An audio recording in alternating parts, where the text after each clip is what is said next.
Red Film Radio, I'm David Martos. This is the 79th edition of the Mostra di Venezia, and we're here with Steve James, director of A Compassionate Spy, out of competition here.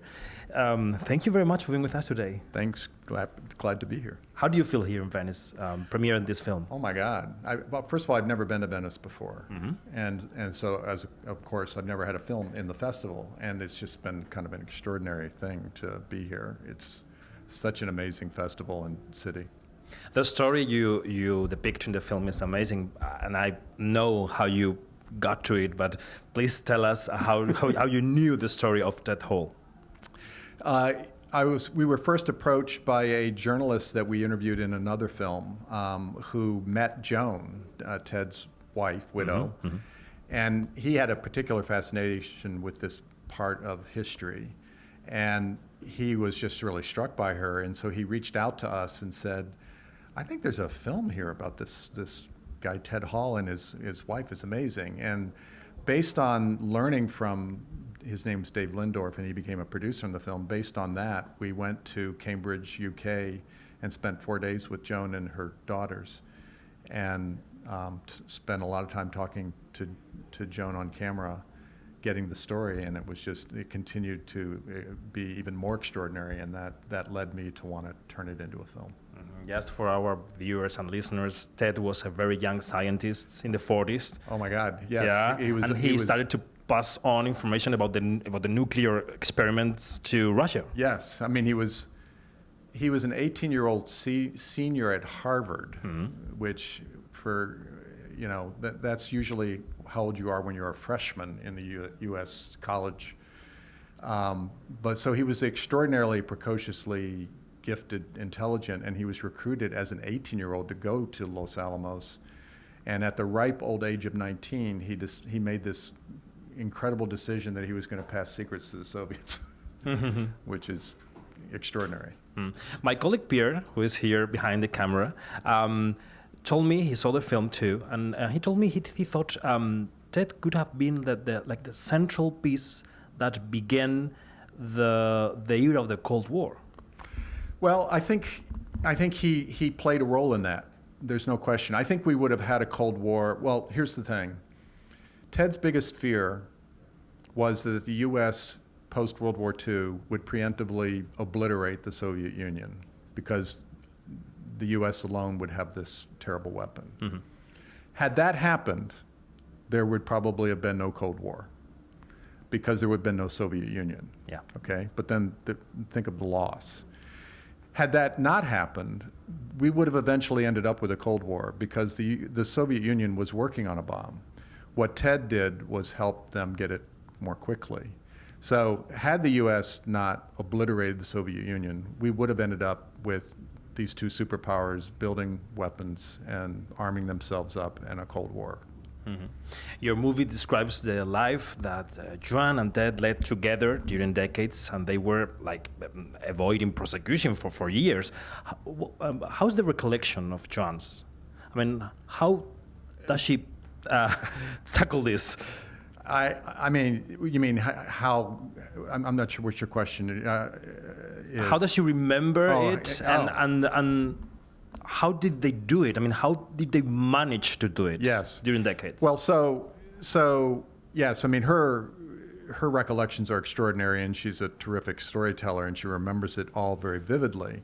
I think what the film tries to make clear is that even though the FBI figured out what Ted had done, they figured it out from the breaking the code, the Soviet Union Venona Code from World War II, and that wasn't enough to take into court and convict him. So what they needed him to do, which is why they brought him in, was they needed him to confess. They needed to find incriminating evidence beyond that, and they could never find it. And Ted never broke and was a very cool customer, and stonewalled them and then stopped talking to them. And they couldn't get the evidence to ever bring him to justice, if you will.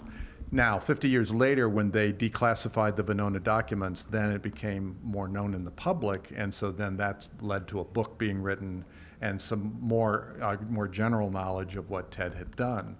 But at that point, I think the U.S. government had decided they were not interested in prosecuting Ted. He was a dying 70-or-some-year-old man, so that 50 years after the fact, they weren't going to drag him into court and try him. Your film shows us the tapes he recorded, yes, in which he tells it all. Why do you think he decided to become public and honest in these tapes? Well, those tapes.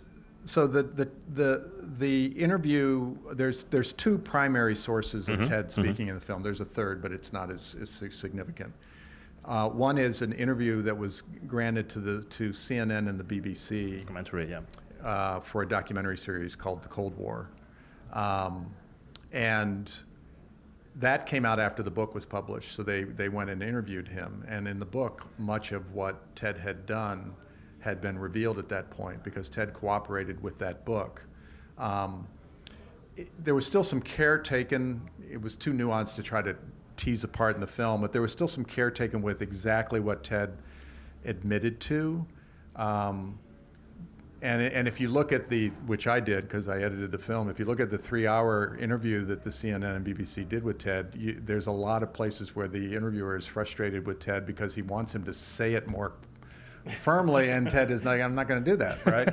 So there was some caretaking because there was still the possibility that the U.S., despite declassifying the documents, might come after him. Mm-hmm. But they didn't, which was good. But then the second interview, in which Joan is a part of, that's the one that they recorded for posterity with no intention of ever that being made public. They were just recording that, I think, for their family. And he's actually more candid in that interview. He speaks to it. He speaks to more overtly to what he did in that interview because I think he never thought that would necessarily see the light of day. I see. And I have a last question for you. What do you think? Which role do you think your movie plays in the light of the present events? I mean, the new tension between Russia and the Western countries and the nuclear worries surrounding Ukraine and its situation. Right. I think, it's going to be really interesting to see how people view it in this current context. When we started the film, there was no war in Ukraine, right? I mean, for most of the time we were making the film, there was no war in Ukraine.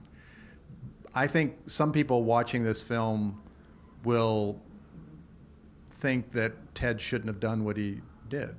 I mean, clearly, I think that's going to be one of the reactions to this film, and that's fine. I mean, I think it's an excellent debate as to whether he should have ultimately acted in the way he did. And I think some people looking at the war in Ukraine and the saber rattling by Putin will think, see, look what you helped unleash, this terrible, powerful, evil Soviet Union. What I hope people who are inclined to think that way, what I also hope they think about is the fact that so far there has been no deployment of nuclear weapons since World War II. And the only country that dropped them was the U.S. That's a historical fact. And so for all of the problems of the arms race and mutually assured destruction and all of that, it has effectively prevented to now, and let's pray that it continues, the use of nuclear weapons in battle. That's food for thought. Yeah. Steve, thank you very much for being with us today. Thank you. It's been a pleasure. Steve is the director of A Compassionate Spy Out of Competition here in Venice. I'm David Martos. We are in the 79th edition of the Mostra di Venezia, and this is Fred, the Festival Insider.